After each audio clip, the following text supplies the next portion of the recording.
Hello friends, welcome to my channel excellent coaching. आज हम psycho social development start करेंगे और साइको सोशल डेवलपमेंट में हम बच्चों की सोशल रिलेशनशिप्स के बारे में बात करेंगे।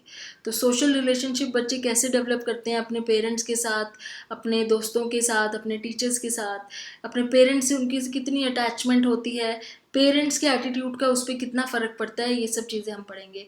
तो पहले इसमें टेम्परामेंट की बात करेंगे। Temperament, one of the first ways in which infant demonstrate that they have different personalities is temperament। अब बच्चों की पर्सनालिटीज़ अलग अलग कैसे देख सकते हो? उनकी टेम्परामेंट को देख के। कोई बच्चा बहुत रोता है तो आप कहोगे ये बहुत रोंदू बच्चा है, कोई बच्चा खुश रहता है तो आप कहोगे बहुत चीयरफुल बच्चा है। तो बच्चों की टेम्परामेंट देख के आप उनकी पर्सनालिटी गैस करते हो जब पहली बार उनसे मिलते हो। तो टेम्परामेंट होते हैं जिनके बेस पे हम ये सोचते हैं कि बच्चों की पर्सनालिटीज़ आगे जाके बनने वाली हैं, और ये होता भी है। टेम्परामेंट के बेस पे ही आगे जाके बच्चों की पर्सनालिटी बहुत ज़्यादा डिपेंडेंट होती है। तो टेम्परामेंट किस तरह से हम डिफाइन करते हैं? एक तो ईजी, जैसे ईजी बेबीज़ किसको कहेंगे आप? जो अपने शेड्यूल में रेगुलर होता है, टाइम पे सोना, टाइम पे उठना, खाना टाइम पे, और इजीली चेंज से अडेप्ट कर ले, हैप्पी रहे हमेशा, और चुप कराना भी आसान हो जिसको, वो ईजी हो गया। डिफ़िकल्ट बेबी कौन सा हो गया? जो हमेशा रोता रहे और इरेगुलर शेड्यूल हो उसका, बहुत अनहैप्पी रहता हो, बहुत लाउड हो, एक्टिव हो, और बहुत क्रैबी हो रैदर देन हैप्पी, मतलब हमेशा चिड़ा हुआ रहता हो, तो वो डिफ़िकल्ट बेबी हो गया। Slow to warm up baby कौन सा होता है? जो थोड़े से लेस ग्रम्पी होते हैं, थोड़े क्वाइट होते हैं, उनको टाइम लगता है थोड़ा सा चेंज को अडेप्ट करने में, धीरे धीरे वो वार्म अप होते हैं, थोड़ा सा उनको टाइम लगता है चीज़ें समझने में। तो ये तो टेम्परामेंट्स हो गए जो हम बेबीज़ में देखते हैं। जब हम बेबीज़ को मिलते हैं तो हमें पता चल जाता है, जो हमारे को अपनी मदर से उठ के हमारे पास आ जाए आराम से बिना रोए तो हम कहते हैं तो बहुत इजी और बहुत हैप्पी गो लकी बेबी है। जो रोने लग जाए और चिल्लाने लग जाए तो फिर वो डिफ़िकल्ट में आ जाता है। जो बच्चा थोड़ा सा टाइम लेता है आपके साथ घुलने मिलने में, वो स्लो टू वार्म अप हो जाता है।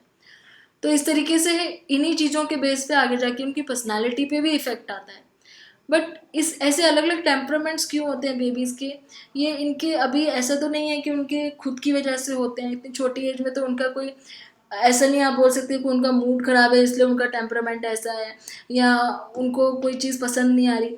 ऐसा होता है कि उस टाइम पे उनकी पेरेंट्स के साथ जो इंटरेक्शन होती है उसके बेस पे उनका टेम्परामेंट भी इफ़ेक्ट होता है। तो आगे पढ़ते हैं कैसे।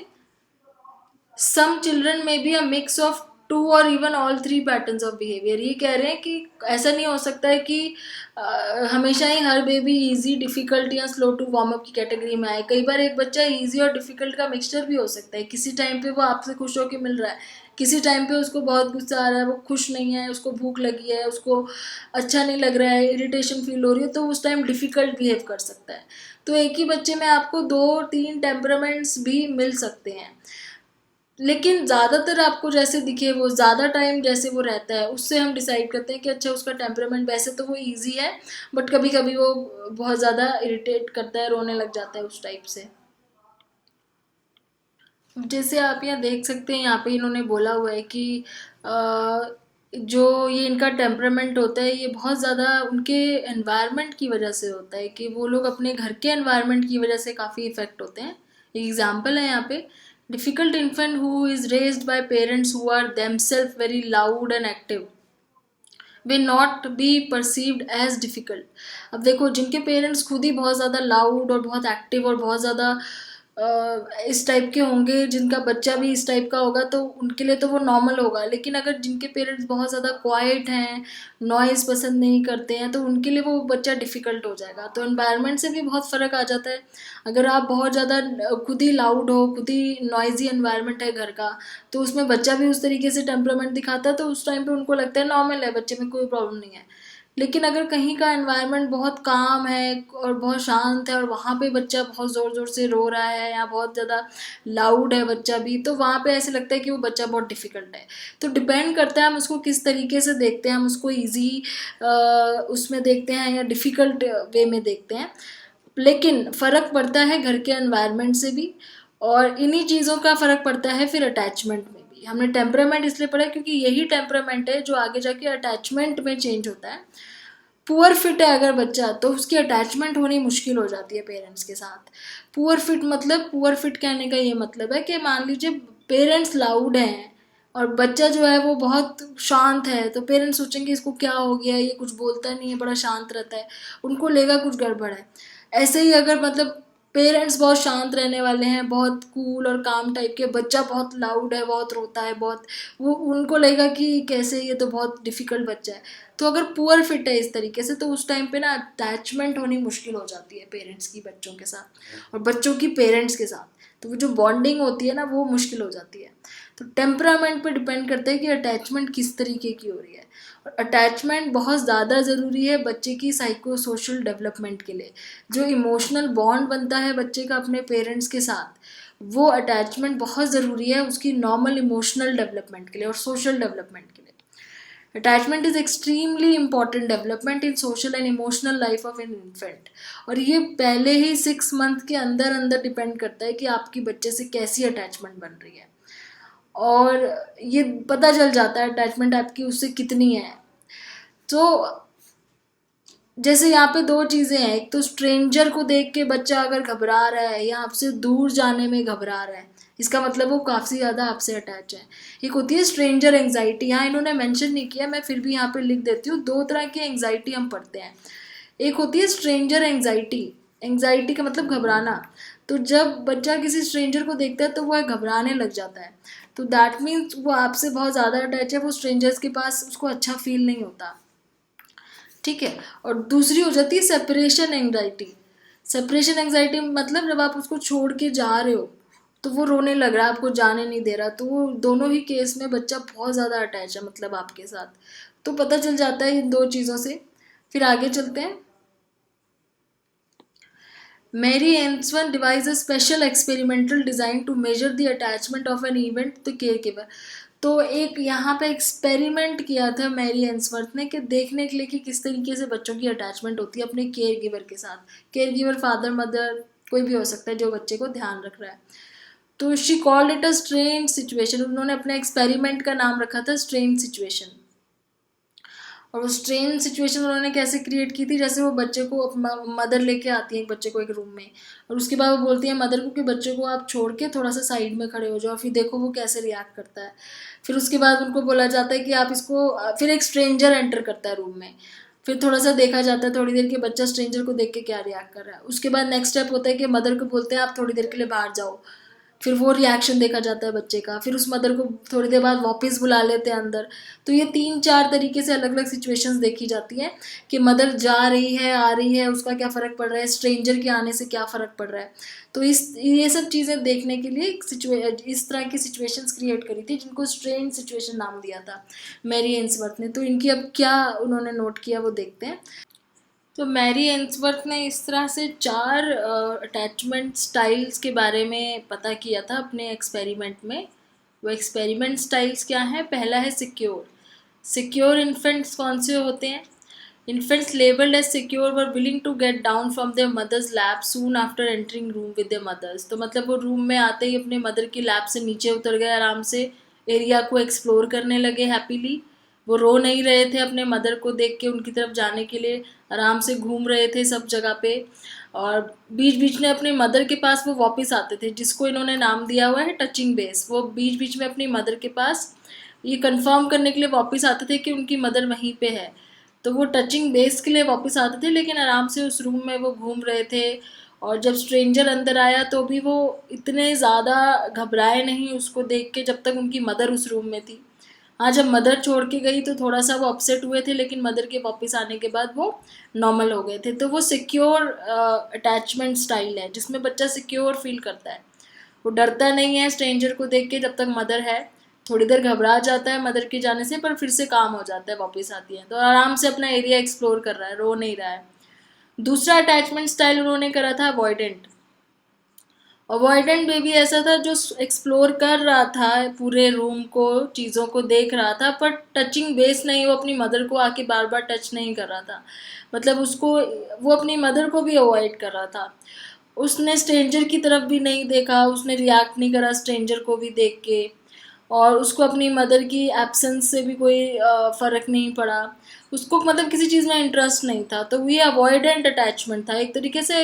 ये लग रहा था कि वो अटैच ही नहीं है मदर के साथ। तीसरा उन्होंने देखा एम्बीवेलेंट। एम्बीवेलेंट होता है दो चीज़ों के बीच का।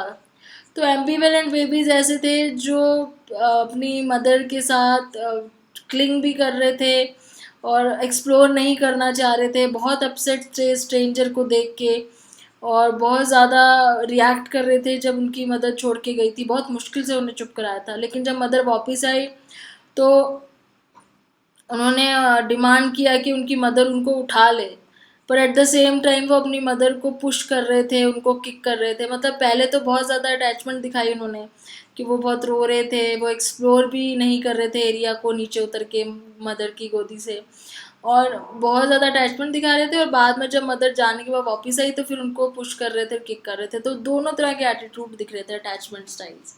और लास्ट जो उन्होंने बोला चौथा था, वो डिसऑर्गेनाइज्ड और डिसओरिएंटेड स्टाइल था, जिसमें बच्चे कंफ्यूज थे, उनको समझ में नहीं आ रहा था कैसे रिएक्ट करना है। वो लोग बहुत ध्यान से मतलब बहुत देर से वो देख रहे थे और रिएक्ट नहीं कर रहे थे।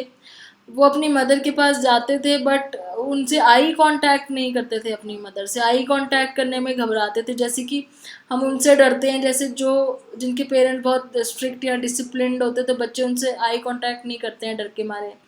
तो वो बच्चे भी अपने पेरेंट्स से आई कांटेक्ट नहीं कर रहे थे, जैसे कि उनसे डर रहे हों, बहुत फियरफुल शो कर रहे थे, बहुत ही ज़्यादा डिप्रेस लुक था उन बच्चों के।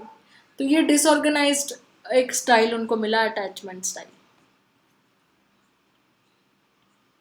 तो फिर मैरी एंसवर्थ ने बोला कि हो सकता है कि ये उनके मदर की रिएक्शन की वजह से इस तरीके से रिएक्ट कर रहे हैं। तो उन्होंने फिर देखा कि it should come as no surprise that mothers of each of the 4 types of infant behave differently.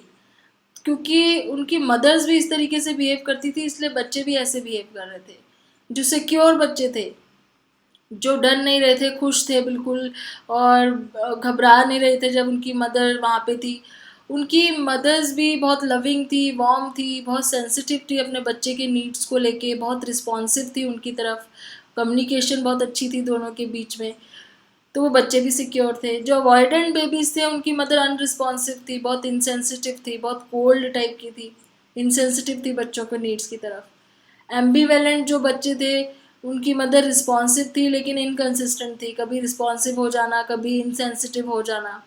तो वो बच्चे भी एम्बीवेलेंट बिहेव करते थे।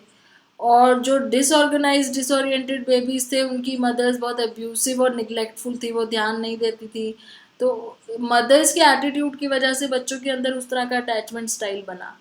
जिस तरह से मदर्स बिहेव करती थी बच्चों ने वही चीज़, उसी तरह की बॉन्डिंग अपने मदर्स के साथ बनाई।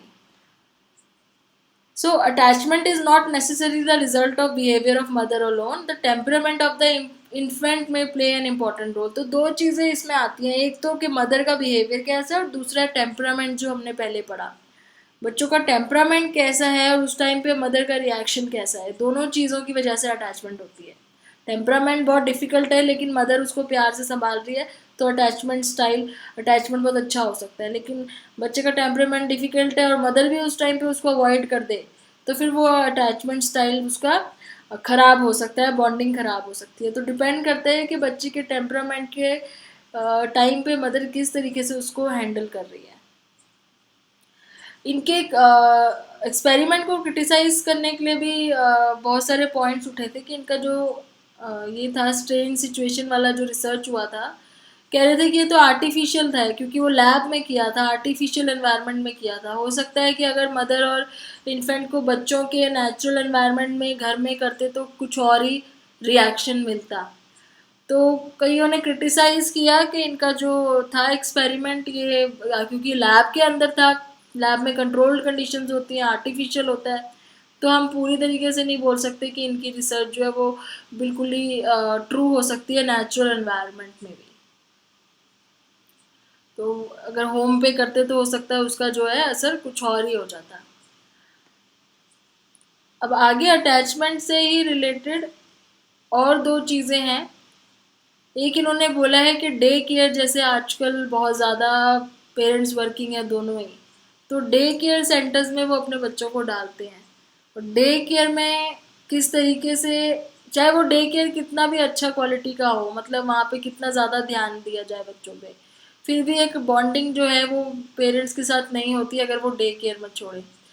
प्लस कल्चरल डिफरेंस भी है अटैचमेंट में, जैसे वेस्टर्न यूएसए में जो है बच्चों के साथ इतने सेंसिटिविटी नहीं होती पेरेंट्स की जितनी एशियन कंट्रीज़ में होती है, जापान में, इंडिया में। तो ये दो चीज़ें भी अटैचमेंट स्टाइल में जिनको हम खाली सिर्फ हम टेम्परामेंट पे नहीं छोड़ सकते, कल्चरल डिफरेंसेस भी हो सकते हैं और ये भी हो सकता है कि पेरेंट्स वर्किंग हो और डे केयर में बच्चा हो। तो अटैचमेंट के ये सारे रीजंस हैं और इसी के ऊपर बेस्ड एक बहुत इम्पॉर्टेंट एक्सपेरिमेंट है जो हार्लो ने किया था, जिसको मैं आपसे नेक्स्ट वीडियो में डिस्कस करूँगी।